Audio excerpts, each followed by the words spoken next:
Hi guys, my name is Jed Weissman, and today we will be talking about Entrepreneurship 340, Section A, the Innovator's Mindset.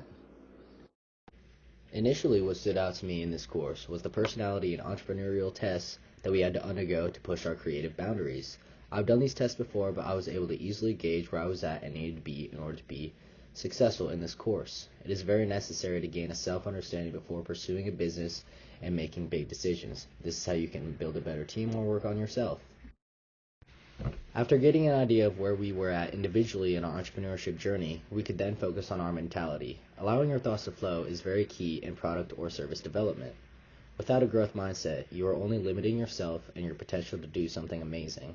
Success can be found with a fixed mindset, but there is an ever-changing market, and with this you have to adapt to stay in the game.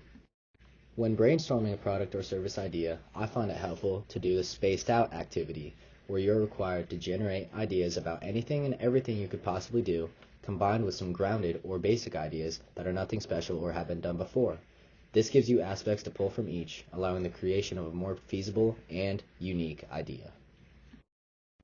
Once you have your idea set, you still need to do a couple extra steps just to see if your product or service is going to be in demand.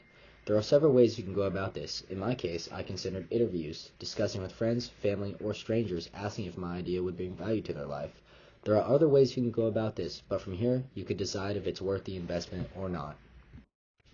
After establishing that your product or service can bring value to a customer, you need to find who the target market is going to be. What lifestyle category or business would your product or service fit into? In other words, who is buying this product? Further market research may be needed to determine this, but it should be fairly simple to find out.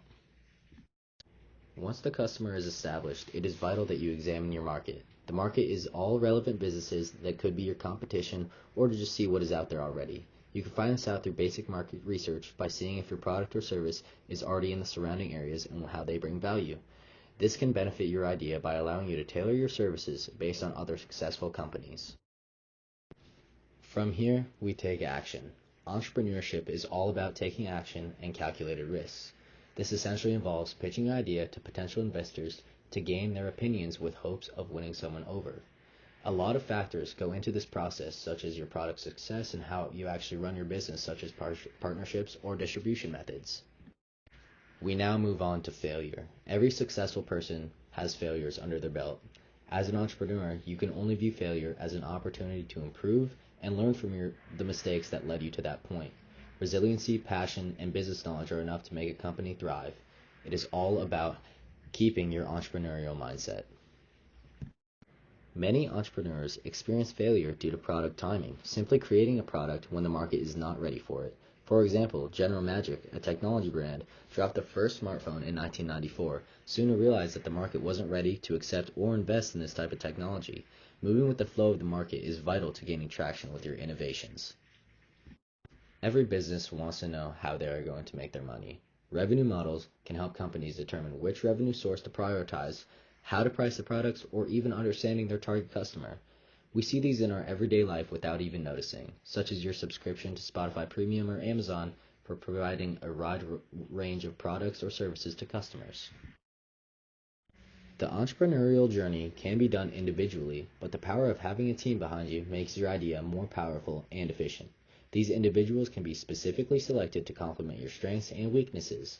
Through networking and building a team, you can also set yourself ahead of the competition depending on the business resources that you have access to.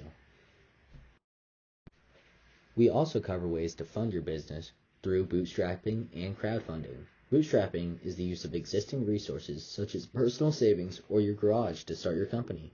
Crowdfunding works through collecting small donations through a large group of people, such as posting your business on Kickstarter or any other website of that sort.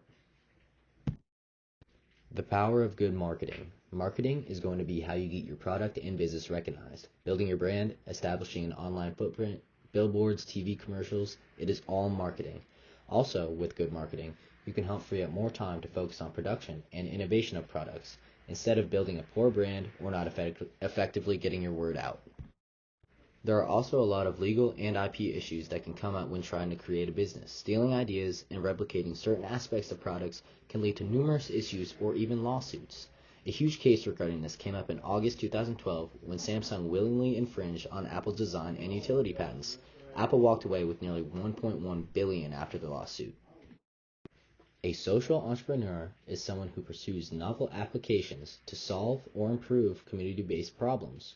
The innovations of these products improve the health or well-being of the target customers, thus making a positive social transformation. There are 4 types of social entrepreneurs: social, nonprofit, transformational, and global. It is funny to say, but my first entrepreneurial experience was my most successful. I believe that this is due to the fact that I was most comfortable with my team, I let my ideas flow, and we knew our surrounding area very well, so we knew what we wanted to improve. It is all about creating a unique product that brings value to your customer. After my second entrepreneurial experience, I realized the importance of tailoring a product to a specific customer profile. When in creation of a business or idea, it is necessary to always keep the customer in mind. As it pertains to the real world, every product has its target market, and within each of these markets, research is conducted to gather these value points that you can integrate into your product. My third entrepreneurial experience helped me realize that there are constant and changing growing markets, with some growing faster than others, obviously leading to more innovative products being pumped in and out constantly. This is all affected by the consumers. This helped me realize that you need to adapt to an ever-changing market, or you will simply get lost in the mix.